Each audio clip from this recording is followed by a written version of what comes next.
تو وہاں کہ جو علماء تھے ان سے میں نے عرض کیا کہ یہ تو حرام ہے،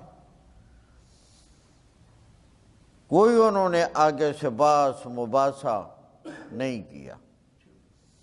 چند دن میں وہاں رہا تھا تو انہوں نے سب لوگوں کو جمع کر کے آگاہ کیا کہ بھئی ہمیں جو ہے اب ایک مسئلے کا علم ہوا ہے، ہمیں یہ معلوم نہ تھا، نہ اس طرف توجہ گئی، تو یہ کام جو آپ کرتے ہیں یہ تو بالکل حرام ہے۔ آج مسئلے کا پتہ چلا، مسئلہ میں نے ان کو تفصیل کے ساتھ دلیل کے ساتھ سمجھا دیا، تو بالکل انہوں نے اس کو لوگوں کو کہا کہ آج تک ہم سے بھی یہ کوتاہی ہوئی، ہماری توجہ ہی نہیں ہوئی، ہمیں معلوم نہ تھا، اب مسئلے کا پتہ چلا۔ تو اس طرح اللہ تعالیٰ نے ان کو اس حرام سے بچا لیا۔ تو زندہ جانور سے حصہ الگ ہو جائے تو وہ کیا ہوتا ہے؟ حرام، میتہ۔ رسول کریم صلی اللہ علیہ وسلم نے فرمایا ہمارے لیے صرف دو میتے، دو مردار حلال ہیں۔ احلت لنا میتتان، دو مردار ہمارے لیے حلال ہیں، یعنی جن کو ذبح نہیں کیا جاتا پھر بھی وہ ہمارے لیے حلال ہیں۔ السمک والجراد، ایک مچھلی اور ایک ٹڈی، یہ دو چیزیں ہمارے لیے حلال ہیں۔ تو گویا مردار حرام ہے۔ نمبر 2، والدم، اور ذبح کا خون۔ دوسرے مقام پر سورہ انعام میں قرآن کریم کے اندر 7 قید لگائی گئی ہے، دمم مسفوحا، دمن کا معنی خون، مسفوحا بمعنی ذبح کا، ذبح کا خون یہ بھی حرام ہے۔ والدم، اور خون کو حرام کر دیا ہے اللہ کریم نے۔ اور حرام چیز میں یاد رکھنا برکت ہوتی ہے کہ نہیں ہوتی؟ نہیں ہوتی۔ ہمارے معاشرے میں ایک اور بہت بڑی غلطی پائی جاتی ہے، کیونکہ یہ خامی ہے کہ لوگ مسائل پوچھتے نہیں، بس ایسے ہی سنی سنائی پر جیسے چل رہے ہیں۔ وہ خرابی یہ میں نے دیکھی اور محسوس کی ہے کہ جب لوگ کوئی پلاٹ لیتے ہیں مکان بنانے کے لیے، پلازہ بنانے کے لیے، تو جس دن اس کی تعمیر کا آغاز کرتے ہیں اس دن کوئی جانور لا کر تو اس کی بنیادوں کا وہ گڑھا کھود کر اس میں اس کا خون گراتے ہیں تاکہ یہ بنیادوں میں اس کا خون آ جائے، تو پھر اس کے اوپر عمارت کھڑی کرتے ہیں۔ خدا کے بندو، صدقہ کرنا بالکل ٹھیک ہے، اس کو اللہ کی رضا کے لیے صدقہ کرو کہ آج ہم اپنے مکان کا، اپنے پلازے کا، اپنی دکان کا افتتاح کر رہے ہیں، اللہ کریم یہ صدقہ تیری رضا کے لیے دے رہے ہیں کہ اس میں ہمیں مشکلات سے بچانا اور اس کو ہمارے لیے باعث برکت بنانا، اس نیت کے ساتھ صدقہ کر دینا تو بہت بڑا ثواب ہے۔ اصل مسئلہ یہی ہے۔ اب یہ کس نے بتا دیا کہ وہاں لا کر ذبح کرو اور اس کا خون بنیادوں میں ڈالو؟ خون تو نجس ہے اور حرام ہے، تو نجس چیز میں بھی برکت نہیں ہوتی، حرام میں بھی برکت نہیں ہوتی۔ تو یہ گویا شیطان نے کہا تھا کہ تمہارا پلازہ، تمہارا مکان، تمہاری دکان وہ برکت والی نہ رہے، اس میں نجاست داخل ہو جائے اور اس میں حرام کی بے برکتی داخل ہو جائے۔ یہ عموماً لوگ کرتے ہیں۔ وَالدَّمُ، اور خون کو اللہ نے حرام کر دیا ہے۔ نمبر 3، وَلَحْمُ الْخِنْزِيرِ، اور خنزیر، سور کا گوشت۔ یہاں گوشت کا ذکر کیا گیا ہے کیونکہ یہاں کھانے کا ذکر ہے، تو ورنہ خنزیر ایک ایسا جانور ہے جو نجس العین ہے، پورے اس کے وجود میں کوئی حصہ ایسا نہیں جو نجس نہ ہو، اور ایسا نجس العین توجہ ہو تو ایک مسئلہ واضح کر دوں. ہاں کتنی توجہ ہے؟ اچھا. نجس العین یعنی ایسا ناپاک جو کبھی پاک نہ ہو، ایسا ناپاک نہ ہو. خنزیر وہ ہے نجس العین، ایسا ناپاک جو پاک ہو ہی نہیں سکتا،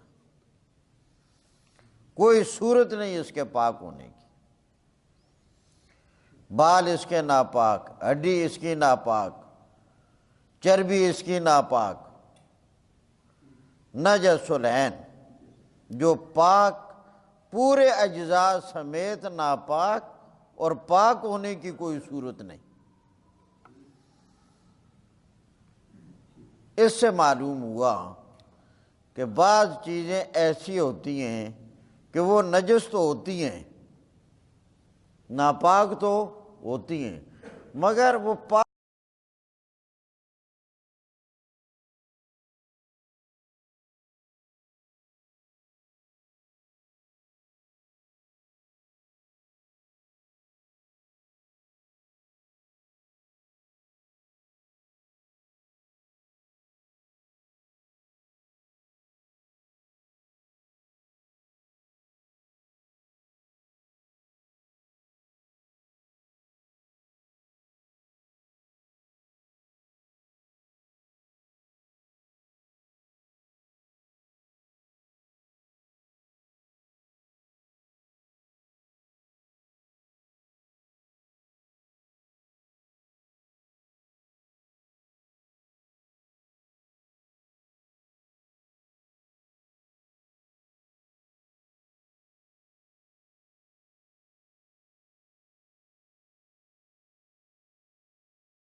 مثال ایسے سمجھو جیسے کہ گدھا یہ حرام ہے.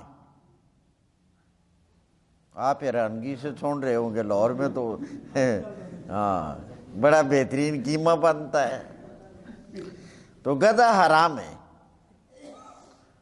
اب یہ گدھا اگر اس کی حقیقت بدل جائے، گدھا نہ رہے، تو پھر اس کا استعمال جائز ہے. مثلا گدھا اگر نمک کی کان میں گر گیا اور وہاں پڑا رہا، اب وہ سارے کا سارا گوشت، ہڈیاں، کھال نمک بن گیا، اور بالکل اس کا حلیہ نقشہ وہ نظر آ رہا ہے کہ گدھے کی شکل ہے، وہی کان، وہی ٹانگیں، مگر اب وہاں کھال، ہڈی، گوشت نہیں. وہ ہاتھ لگاؤ، ایسے کرو تو سارا نمک ہے. جب گدھا نمک کے کان میں گر کر اس کی حقیقت، ماہیت بدل گئی، وہ نمک بن گیا، تو اب نمک کا استعمال جائز. اسی طرح وہ خوراک اس کی حقیقت بدل دی جاتی ہے تو وہ اس طرح نجس نہیں رہتا. حقیقت بدل جانے کے بعد چیز کا حکم بدل جاتا ہے. یہ تو مسئلے کے اعتبار سے میں نے بتا دیا. باقی وہ مرغی بیچاری ایسی ہی ہے، بس ہمیں بھی ایک طفل تسلی ہے کہ بھئی ہم گوشت کھا رہے ہیں. جو بیچارہ خود نہیں کھڑا ہو سکتا وہ ہمیں کیا کھڑا کرے گا. وہ ایسے مراقبے میں گویا کہ سر نیچے جھکا کر بیچارے کھڑے ہوتے ہیں. تو خوراک اچھی ہو تو بندہ پہلوان ہوتا ہے. یہ آج طرح طرح کی بیماریاں آپ کو، اور چھوٹے چھوٹے بچوں کو اب شوگر ہو رہا ہے، بلڈ پریشر بچوں کو ہو رہا ہے، اور انسانوں کو بیماریاں چمٹی ہوئی ہیں. یہ وجہ کیا ہے؟ ہماری خوراک بظاہر بڑی مزین ہے، حقیقت میں خوراک بڑی ناقص ہو گئی ہے. ملاوٹ والے کون سی کمی چھوڑتے ہیں؟ پھر جو ہمارے لیے سبزیاں، غلے تیار ہوتے ہیں طرح طرح کے سپرے کر کے، ان پر وہ زہریلے اثرات، ہم تو خوش ہو گئے کہ وہ کیڑے مکوڑے مر جائیں گے، مگر اس خوراک نے کیا اس کا اثر نہیں دیا. تو یہ خوراکیں آج کل بڑی ناقص ہو چکی ہیں. یہ ہماری بیماریوں کا باعث بن رہی ہے.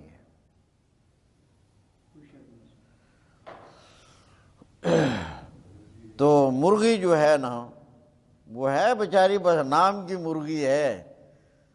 تو ورنہ اس مرغی کے مقابلے میں دال یقیناً افادیت کے اعتبار سے زیادہ بہتر ہے، اور سبزی اس کے مقابلے میں زیادہ بہتر ہے. تو اس لیے کھانا ہو تو دیسی مرغا، وہ کبھی ہوتے تھے جس کو پکڑنے پر بھی 3 دن لگتے تھے، اور یہ بیچارہ بھائی نیچے اوپر کھڑا کرو پھر نیچے، پھر کھڑا کرو پھر نیچے. جہاں اس کا رہن سہن ہے وہ سارے منظر آدمی دیکھے کھانے کو دل ہی نہیں کرتا. جی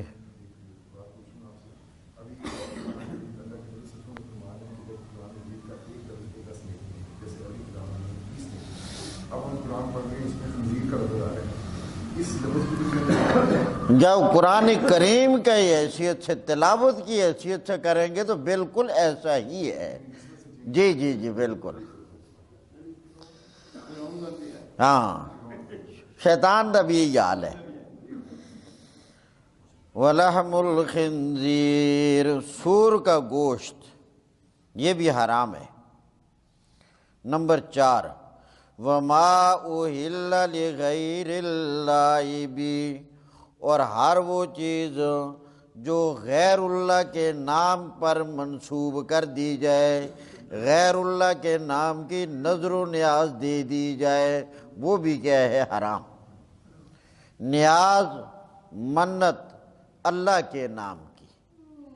اگر کوئی آدمی اللہ کے نام کے علاوہ کسی اور کے نام پر نظر و نیاز دیتا ہے تو یہ بالکل قطعی حرام ہے. وَمَا أُهِلَّ بِهِ لِغَيْرِ اللَّهِ. اگر کوئی جانور ہو اور ذبح کرتے وقت اللہ کے نام کے بجائے کسی اور کا نام لے لیا، وہ بھی حرام۔ جانور ہے یا جانور کے علاوہ کوئی بھی چیز ہو، جب وہ نیاز کے طور پر غیر اللہ کی طرف منسوب کر دی جائے کہ یہ فلاں کے نام کی نیاز ہے۔ ایک دفعہ ایک جگہ میں نے واعظ کیا، صحابہ کہف کا واقعہ بیان کیا، تو بعد میں مجھے کہا جی ایک بوڑھی اماں، ایک معمر خاتون، وہ آپ سے ملنا چاہتی ہے۔ تو میں نے کہا ٹھیک ہے۔ وہ آئی تو بیچاری بڑی روئی ہوئی تھی میرا واعظ سن کر، تو میں نے بھی کہا کہ اماں کو بڑا اثر ہوا ہے ماشاءاللہ۔ تو کہنے لگے مجھے بتائیں اصحاب کہف کے کتے کا نام کیا ہے؟ تو میں نے کہا اماں جی آپ کو اس کی کیا ضرورت پڑی؟ کہنے لگی میں اس کے نام کی ہر مہینے نیاز دیتی ہوں۔ تو میں تو بڑا خوش ہوا کہ میرے واعظ کا اثر ہو گیا، بیچاری بڑی روئی دھوئی۔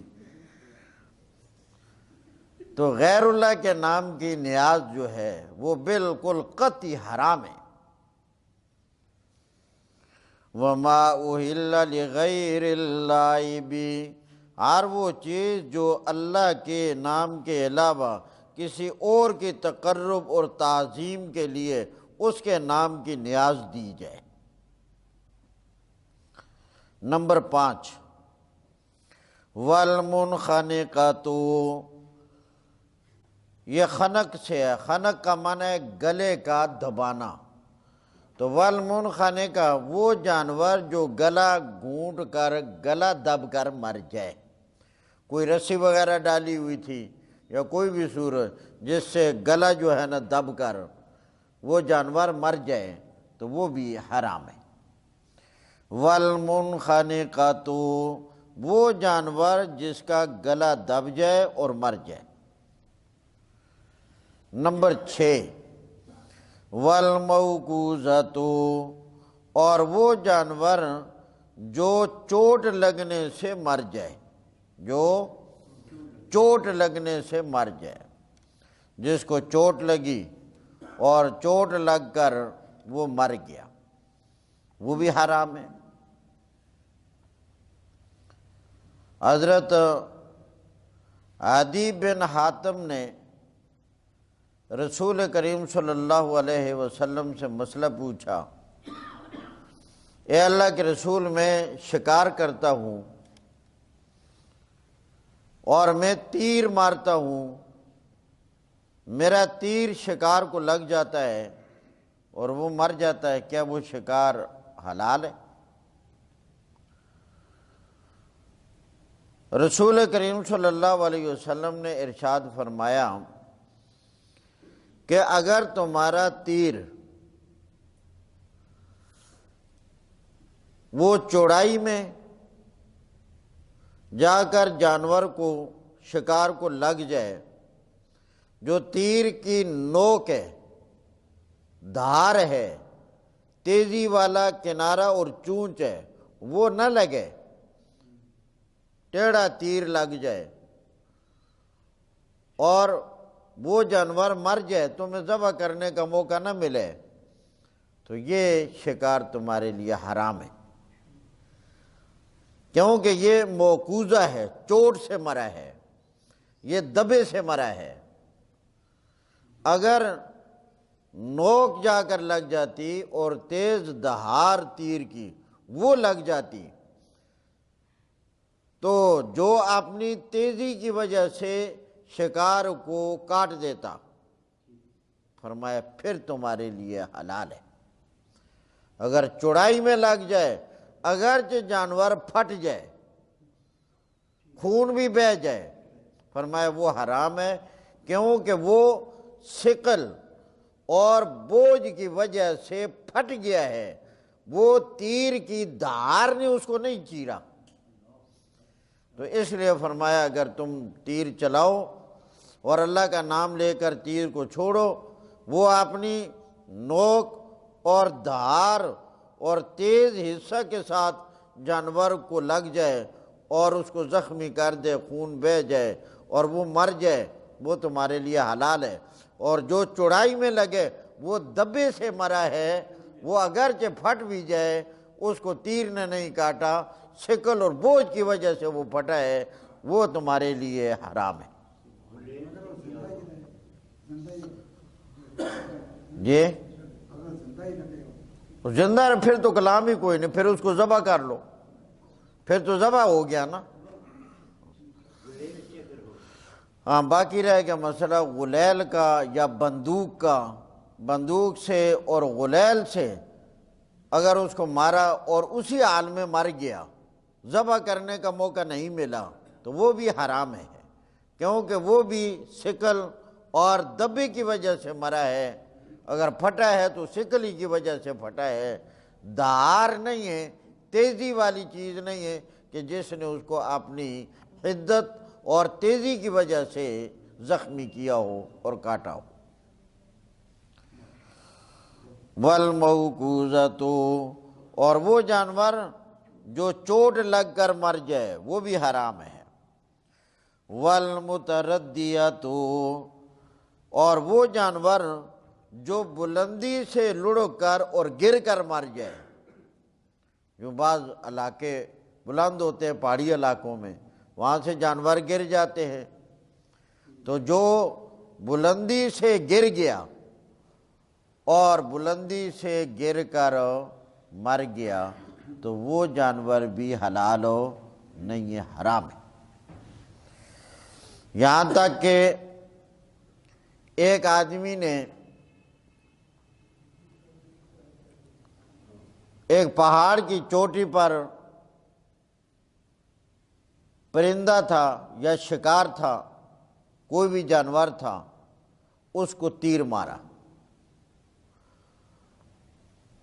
اگر وہ اسی پہاڑ پر اور اسی اپنی جگہ میں زمین کے اوپر ہی مر جاتا ہے اور اس کی دھار نے اس کو مارا ہے تو وہ حلال ہے۔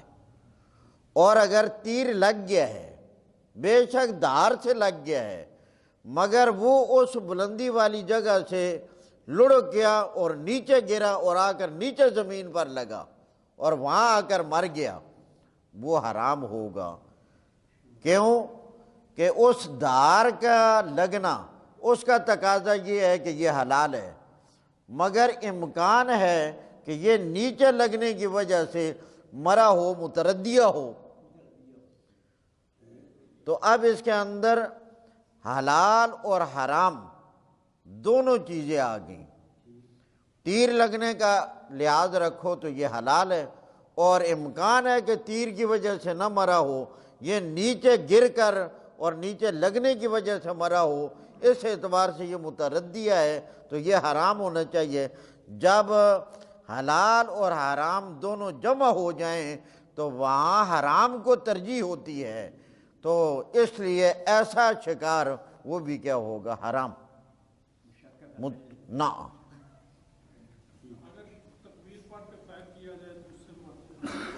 فائر یہ بندوق والا، اس میں تکبیر پڑھنے سے بھی حلال نہیں ہوتا، چونکہ وہ دھار نہیں ہوتی، اس کا شکل اور بوجھ ہوتا ہے، اس کی وجہ سے وہ مرتا ہے، تو وہاں تکبیر پڑھیں یا نہ پڑھیں کوئی فائدہ ہے ہی نہیں، اگر اسی سے مر جاتا ہے۔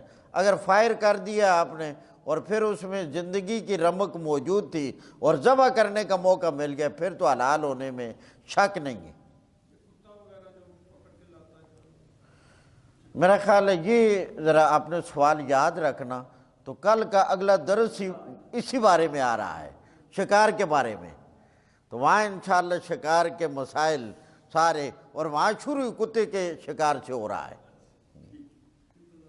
جی زیادہ انتظار، اچھا کل تو خیر حدیث کا درس ہوگا، چلو چند دنوں کے سوکے۔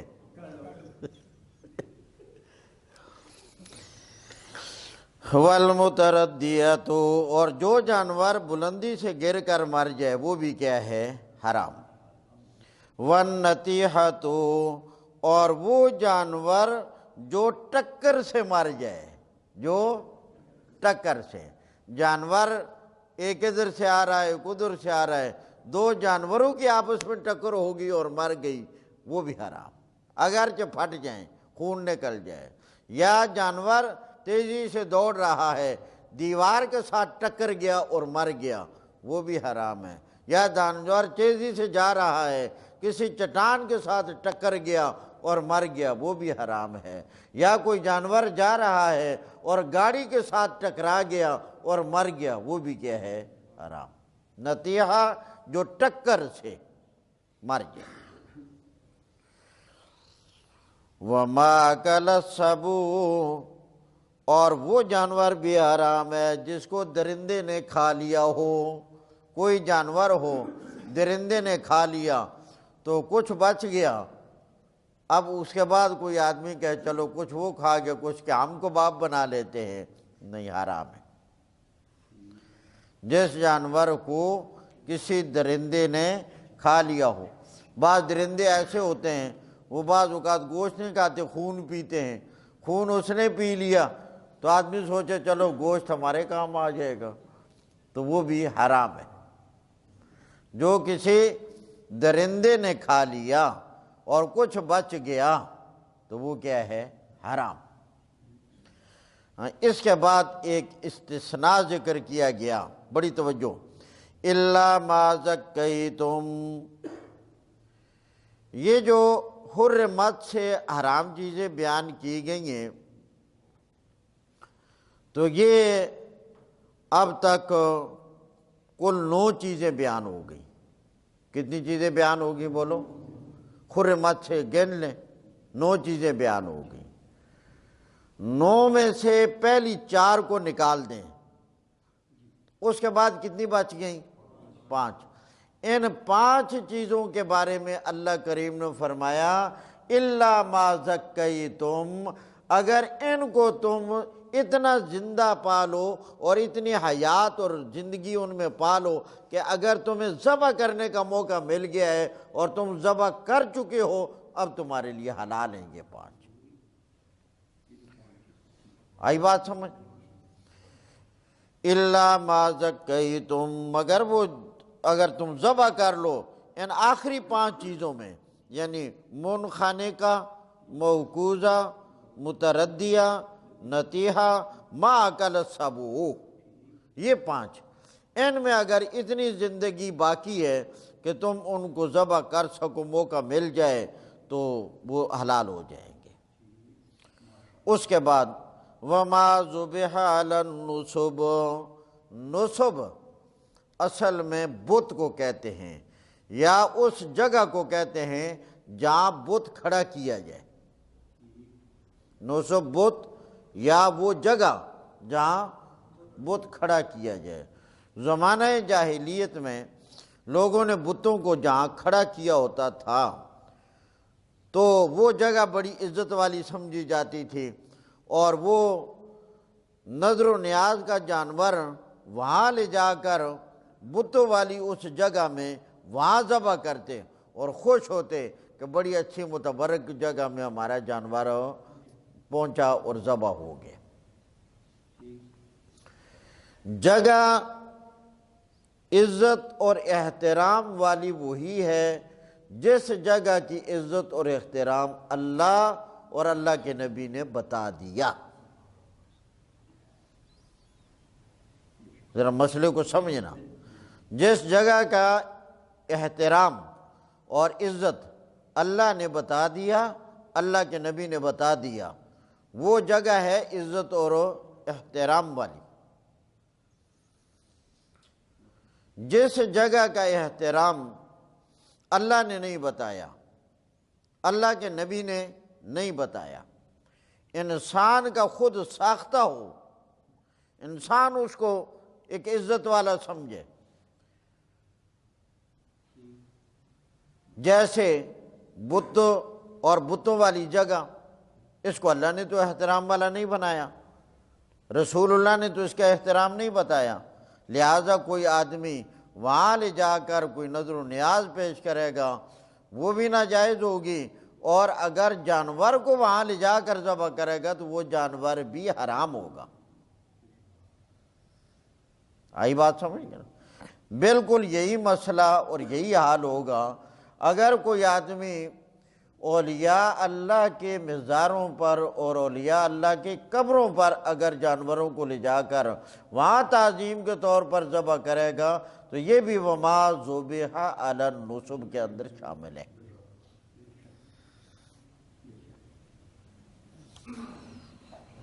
وَأَن تَسْتَقْسِمُوا بِالْأَزْلَامِ، اور یہ کہ تم چیزوں کو تقسیم کرو تیروں کے ذریعہ سے۔ تستقسموا، تقسیم کروانا، تقسیم لینا، تقسیم کو حاصل کرنا۔ ازلام ظلم کی جمع ہے، ظلم کا معنی ہے تیر۔ یہ زمانہ جاہلیت میں لوگوں نے کچھ تیر بنائے ہوتے تھے اور ان تیروں سے عموماً دو کام لیے جاتے تھے۔ ایک کام یہ لیا جاتا تھا کہ جب کسی آدمی کو کسی کام کے کرنے اور نہ کرنے میں تردد ہو جائے، آیا میرے لیے اس کا کرنا بہتر ہے یا نہ کرنا بہتر ہے؟ سفر ہے تو آیا یہ سفر میرے لیے کرنا چاہیے، بہتر ہوگا یا نہیں ہوگا؟ تو خانہ کعبہ کے خادم کے پاس تیر ہوتے تھے اور ان تیروں پر مختلف علامتیں لگائی ہوتی تھیں۔ مثلا کسی تیر پر ہے نام، کسی تیر پر لکھ دیا لا، کوئی تیر بالکل خالی ہے، اور کسی تیر پر واحد، کسی پر اسنان، کسی پر ثلاثہ علی ھذا القیاس علامتیں ہوتی تھیں۔ اگر کسی آدمی کو شک ہو گیا، کسی کام میں تردد ہو گیا، کرنا میرے لیے بہتر ہے یا نہ کرنا بہتر ہے، وہ اس خانہ کعبہ کے خادم کے پاس جاتا اور اسے کچھ نذرانہ دیتا، جس طرح موجودہ زمانے میں لوگ طوطے والے کو دیتے ہیں، قسمت معلوم کر دیں۔ جب اللہ تعالیٰ انسان کو بے عقل کر دے، اور خدا کے بندو اگر یہ تمہاری قسمتیں اور تقدیریں بتاتا تو اس طوطے والے کو دیکھو، وہ روڈ کے کنارے بیٹھ کر سارا دن وہاں گرد و غبار سونگتا رہتا۔ تمہاری قسمتیں وہ بتا رہا ہے تو وہ وہاں کیوں بیٹھا ہے؟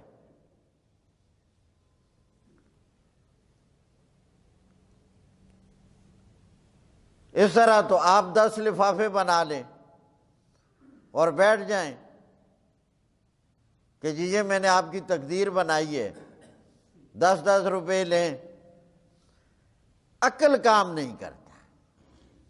یہی وجہ ہے جب انسان قرآن سے دور ہوگا، پیارے نبی کے فرمان سے دور ہوگا، اسلام سے دور ہوگا، اس کی عقل پر غبار جہالت کا، غفلت کا، ناسمجھی کا، بیوقوفی کا پڑ جائے گا۔ بھلا طوطا تمہاری تقدیر بتاتا ہے؟ تو خیر تیر نکلواتے آ کر، اگر تیر نکل جاتا وہ جس پر لکھا ہوتا نام، کہتے جی کام بہتر ہے کرو، وہ تیر نے حکم دے دیا۔ اگر تیر وہ نکل آتا جس پر لکھا ہوتا لا، کہتے یہ کام ہو نہیں کرنا، یا یہ سفر نہیں کرنا، بہتر نہیں ہے۔ اور اگر نکل آتا سادہ تیر، کہتے جی مرضی ہے کرو، مرضی ہے نہ کرو۔ ایک ان تیروں سے یہ کام لیا جاتا تھا۔ نمبر 2، دوسرا آپ نے قسمت آزمائی کہ میری قسمت کیسی ہے، میری قسمت کھری ہے یا کھوٹی ہے، ذرا معلوم کروں آج میں اپنی قسمت، میری قسمت کیسی ہے، کھری ہے یا کھوٹی ہے۔ اس کا طریقہ پھر یہ ہوتا تھا کہ 10 آدمی مل کر ایک اونٹ خریدتے. دیکھو قسمت معلوم کرنے کری کوٹی. 10 آدمی مل کر ایک اونٹ خریدتے اور وہ 10 آدمی پیسے بالکل برابر برابر دیتے. فرض کریں اگر اونٹ آیا ہے 1,00,000 روپے کا تو ہر آدمی نے کتنے ہزار دیے؟ 10 ہزار. وہ لے کر پھر اس کو ذبح کرتے اور پھر تیروں کے ذریعہ سے اس کو تقسیم کرتے. تیروں کے ذریعہ سے ایک آدمی کا نام لیا اور پھر تیر نکالا. ہاں بھائی فلاں بن فلاں، اس کے نام کا تیر نکالو. تیر نکل آیا، اس پر اگر لکھا ہے واحد تو کہتے جی اس کا ان 10 میں سے ایک حصہ ہے. جو اونٹ کے گوشت کے 10 حصے کر لیے، ذبح ہو گیا، گوشت کی ڈھیریاں ہیں، اس کو ایک. اور دوسرے آدمی کا نام لیا، ہاں جی فلاں بن فلاں، اس کے نام کا تیر نکالا جائے. اب وہ تیر نکالتے، اگر اس پر لکھا ہوا ہے 4 تو اس کو 10 میں سے 4 حصے مل جاتے. کہتے واہ جی قسمت تا نہیں نکلیا، بڑا بہادر. یار کیا قسمت ہے، وہ ایک حصے والا اور یہ 4 حصوں والا، اس کے کتنی زبردست قسمت ہے. اور ایک اور کا نام، ہاں بھائی فلاں بن فلاں، اس کے نام کا تیر نکالو. تیر نکالا، بالکل خالی، وہ محروم ہوتا تھا، اس کو کچھ نہیں ملتا تھا. کہتے ہیں انتہائی بد قسمت اور منحوس ہے.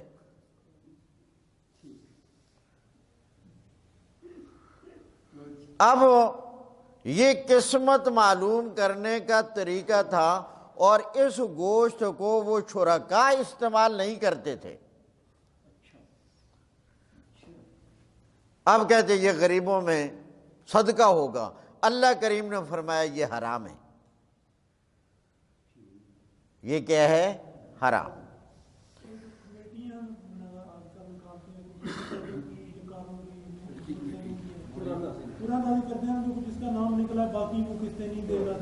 ہاں اس کو لکی کمیٹی، جی بولی والی کمیٹی، یہ بالکل حرام ہے. وہ کمیٹی بھی حرام ہے، یہ لاٹری بھی حرام ہے. تو بالکل اس کے حرام ہونے میں ذرہ برابر تردد نہیں ہے.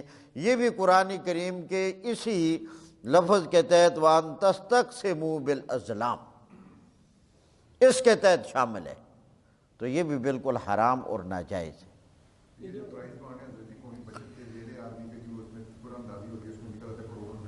وہ بھی حرام ہے، وہ بھی حرام ہے، ناجائز ہے. 12 مہینوں کے انہوں نے اسٹار بنائے ہوئے کہ جی فلاں مہینے میں ہوگا تو اس کا یہ ہوگا، اس کا پوری ترتیب بنائی گئی لوگوں نے. اب وہ بھی علم نجوم پرانے زمان غلط ہے، بالکل بالکل غلط ہے.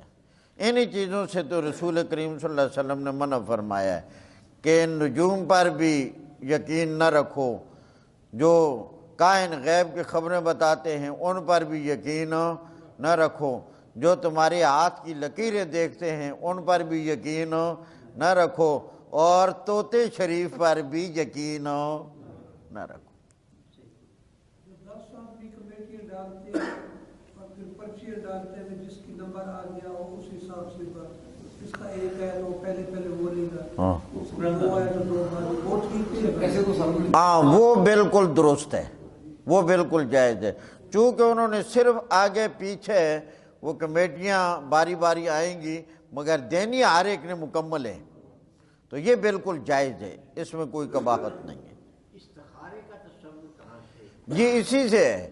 یہ جو زمانہ جاہلیت میں لوگ اپنے کاموں کا تردد اور شک ختم کرنے کے لیے تیروں سے کام لیتے تھے. رسول کریم صلی اللہ علیہ وسلم نے بامر الہی استخارے کا عمل بتایا کہ تم اس کے بجائے استخارہ کیا کرو. ایک چیز اور رواج پڑ گئی ہے، کئی لوگوں نے دیکھا ہے کہ وہ کمیٹیاں آپس میں ہوتی ہیں نا، وہ کہتے ہیں جو پہلی کمیٹی لے گا وہ 10,000 روپیہ علیحدہ دے گا، کم لے گا. جی جی، جو دوسری لے گا وہ اتنے کم لے گا. وہ غلط ہے، وہ بالکل غلط ہے، ناجائز ہے، حرام ہے جی۔ یہ اللہ کریم نے حرام چیزیں ذکر کر کے فرمایا ذالکم فسق، یہ ہے فسق، یہ جو بیان ہوا یہ ہے فسق۔ فسق کا لفظی معنی ہوتا ہے خروج، نکلنا، اور قرآن کریم میں جب فسق آ جائے تو اس کا معنی ہوتا ہے خروج عن طاعت اللہ و رسولہ، اللہ اور اللہ کے رسول کی اطاعت سے نکل جانا۔ اللہ کریم نے ان حرام چیزوں کو ذکر کر کے بتایا، جو آدمی ان حرام اشیاء کا مرتکب ہوگا، ذالکم فسقون، یہ اللہ اور اللہ کے رسول کی اطاعت سے نکل جانا ہے۔ اس سے آدمی فاسق بن جاتا ہے، نہ مسلمان رہتا ہے اگر مسلمان ہے، مگر وہ ان چیزوں کو صرف گناہ سمجھ کر ارتکاب کرتا ہے، گناہ ہے سمجھتا ہے تو فسق ہے۔ اگر وہ گناہ سمجھتا ہی نہیں، وہ کہتا ہے نا جی کوئی نہیں، یہ حلال ہے، زمانے کی بات ہے، وہ پرانا دور تھا، ہاں یہ دور ہے، یہ ماڈرن زمانہ ہے، پرانے زمانے کی باتیں نئے زمانے میں، پرانے زمانے کی باتیں اس ترقی یافتہ دور میں، کوئی حرج نہیں جی، کوئی حرج نہیں۔ اس انداز سے اگر کہتا ہے، اگرچہ 10 گز کی تسبیح ہو ہاتھ میں، وہ آدمی مسلمان رہتا ہی نہیں۔ اجتہاد کے لیے پھر کیا شرائط ہے؟ یہ اجتہاد کے لیے اجتہاد کا تو اس سے تعلق ہی نہیں، وہ تو ایک الگ چیز ہے اجتہاد۔ اجتہاد کا تو اصول ہوتا ہے کہ اجتہاد ہمیشہ قرآن و سنت کی روشنی میں کسی آیت کے تحت اور کسی حدیث کے تحت وہ اصول اور علتیں معلوم کر کے تو اجتہاد کیا جاتا ہے۔ اور اجتہاد کا مطلب یہی ہوتا ہے کہ نئے نئے پیش آنے والے مسائل، ان کا حل قرآن اور سنت سے نکالنا، قرآن و سنت کی روشنی میں نئے پیش آنے والے مسائل کا حل نکالنا۔ اصول جو ہوتے ہیں، قوانین اور قواعد، وہ وہی قرآن والے ہوتے ہیں اور حدیث والے ہوتے ہیں۔ ان قواعد اور ان اصولوں سے پیش آنے والے نئے مسائل کا حل نکالا جاتا ہے۔ ڈاکٹر صاحب شاید یہ پوچھنا چاہ رہے ہیں کہ جو نشر صحیح ہے اس پہ اجتہاد نہیں ہو سکتا۔ یہ یوں پوچھنا چاہ رہے ہیں شاید کہ جو نشر صحیح ہے اس پہ اجتہاد نہیں ہو سکتا۔ نہیں، یہ تو فکرہ ہی غلط ہے کہ نص صحیحہ پہ اجتہاد نہیں ہو سکتا۔ اجتہاد کسی نص پہ نہیں ہوتا، اجتہاد مسائل کے حل کے لیے نص سے ہوتا ہے، تو وہ نص صحیحہ ہی سے تو کیا جاتا ہے۔ نص صحیحہ نہ ہو تو اجتہاد کہاں سے ہوگا؟ جی جی اب مجتہد بیٹھ جائیں کہ کوئی گنجائش نکال لو، جیسے ایک مسئلہ نکلا تو اس پہ تو کوئی گنجائش ہو ہی نہیں سکتی۔ نہیں ہو سکتی، وہ چونکہ نصوص قطعیہ سے ثابت شدہ ہے، تو اجتہاد ہمیشہ ان مسائل میں ہوتا ہے کہ جو غیر منصوص، جن کے بارے میں بظاہر کوئی نص نہ ہو، بنیادی احکامات پہ نہیں ہو سکتا، نہیں ہو سکتا۔ فروعی معاملات نہیں ہو سکتا۔ ذالکم فسق، یہ ہے فسق، اللہ اور اللہ کے رسول کی اطاعت سے نکل جانا۔ الیوم، اس سے آگے کی جو آیات ہیں یہ اللہ کریم نے سن 10 ہجری میں،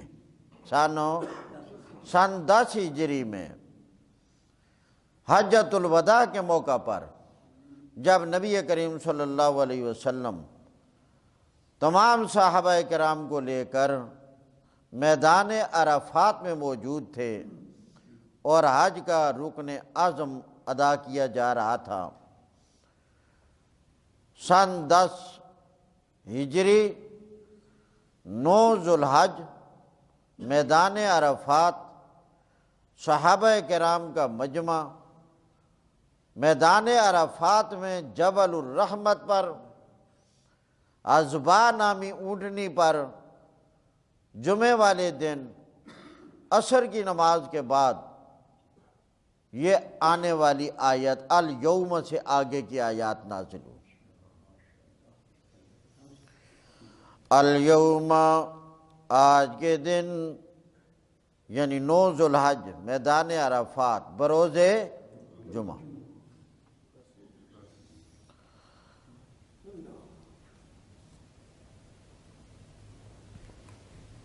حج اکبر، حج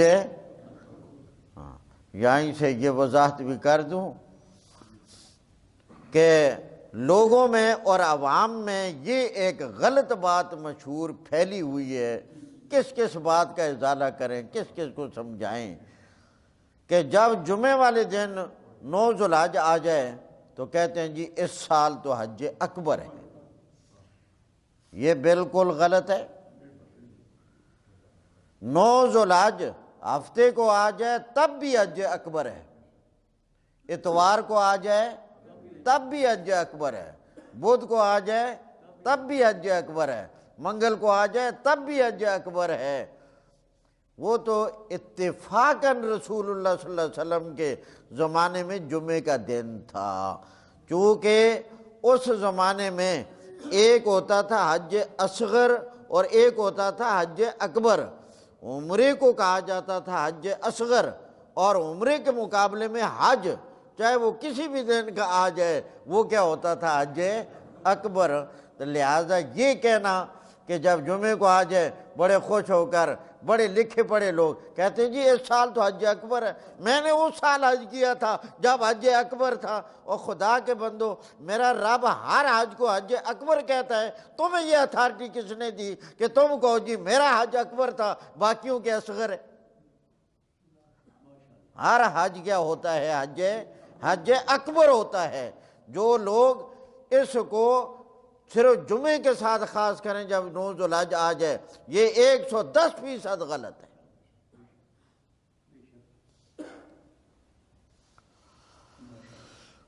الیوم آج کے دن یئس الذین مایوس ہو گئے لوگ جنہوں نے کفر کیا تمہارے دین سے، ان کا خیال تھا ختم ہو جائیں گے، دین مٹ جائے گا، دین والے مٹ جائیں گے۔ اللہ کریم نے فرمایا آج یہ اعلان سن لو، کافر لوگ مایوس ہو گئے تمہارے دین کے مٹ جانے سے۔ اب کہتے ہیں یہ مٹے گا۔ فلا تخشوہم، اب ان سے نہ ڈرو، وخشونی، اور مجھ سے ڈرو، الیوم، آج کے دن، اکملت لکم دینکم، میں نے مکمل کر دیا تمہارے لیے تمہارے دین کو، وَأَتْمَمْتُ عَلَيْكُمْ نِعْمَتِي، اور میں نے پورا کر دیا تم پر اپنی نعمت کو، وَرَضِيتُ لَكُمُ الْإِسْلَامَ دِينًا، اور میں نے پسند کر لیا تمہارے لیے اسلام کو دین۔ تو اس میں 3 نعمتوں کا ذکر کیا گیا۔ کتنے؟ 3۔ نمبر 1، اکملت لکم دینکم، تمہارا دین کیا کر دیا ہے؟ مکمل۔ ترجمان القرآن، رئیس المفسرین، آگے آپ بولے، حضرت عبداللہ بن عباس رضی اللہ تعالیٰ عنہ، وہ فرماتے ہیں کہ اکملت لکم دینکم سے مراد یہ ہے کہ اللہ نے سارے احکامات مکمل کر دیے، اب ایسی کوئی دین کا حکم نہیں ہے جو رہ گیا ہو۔ وَأَتْمَمْتُ عَلَيْكُمْ نِعْمَتِي، اور میں نے اپنی نعمت کو تم پر مکمل کر دیا ہے، پورا کر دیا ہے۔ اتمام تو پورا کر دیا، اور یہاں نعمت سے مراد حضرت عبداللہ بن عباس ہی فرماتے ہیں مسلمانوں کی شان و شوکت اور دین کا غلبہ ہے۔ مسلمانوں کی شان و شوکت اور دین کا غلبہ ہے۔ تو اللہ کریم فرماتے ہیں وہ مسلمانوں کی شان و شوکت اور دین کے غلبے والی نعمت میں نے کیا کر دی ہے؟ پوری کر دی ہے۔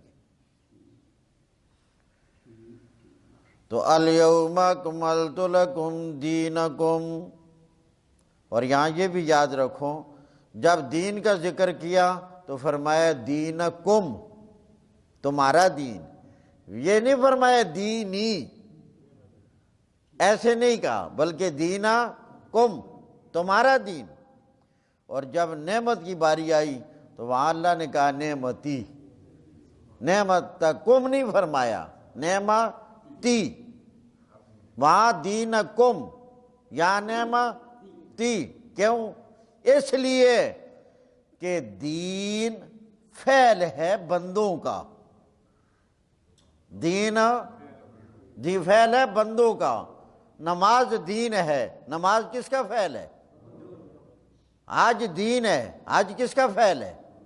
عمرہ دین ہے، یہ کس کا فعل ہے؟ زکوٰۃ دین ہے، کس کا فعل ہے؟ صدقہ دین ہے، فعل کس کا ہے؟ اس لیے فرمایا اکملت لکم دینکم، جن باتوں پر تم نے عمل کرنا ہے تمہارے وہ احکامات عمل والے پورے ہو گئے۔ اور نعمت فعل کس کا ہے؟ اللہ کا، نعمت بندے کا فعل نہیں ہے، نعمت خالصتاً اللہ کا فعل ہے۔ اس لیے فرمایا نعمتی، میں نے اپنی نعمت کو کیا کر دیا ہے؟ پورا کر دیا۔ وَرَضِيتُ لَكُمُ الْإِسْلَامَ دِينًا، اور میں نے تمہارے لیے اسلام کو دین پسند کر لیا ہے، منتخب کر لیا ہے۔ اب تم زندگی گزارنے کے لیے اس دنیا میں اسلام کو اختیار کرو، اپنی تمام زندگی میں، چاہے گھر کے اندر کی ہو، چاہے باہر کی ہو، چاہے عبادت والی ہو، چاہے اخلاقیات والی ہو، چاہے معاملات کاروبار والی ہو، اپنی ساری زندگی میں دین اسلام کے مطابق چلو۔ اس کے بعد آخری حصے میں بیان کیا گیا کہ یہ جو چیزیں بیان کی گئی ہیں حرام، ان کو کیا سمجھو؟ حرام۔ ہاں اگر کوئی آدمی کبھی کسی مجبوری میں مبتلا ہو جائے، اس کو کھانے کے لیے حلال کوئی چیز نہ ملے، اور ان حرام چیزوں میں سے کوئی چیز موجود ہے،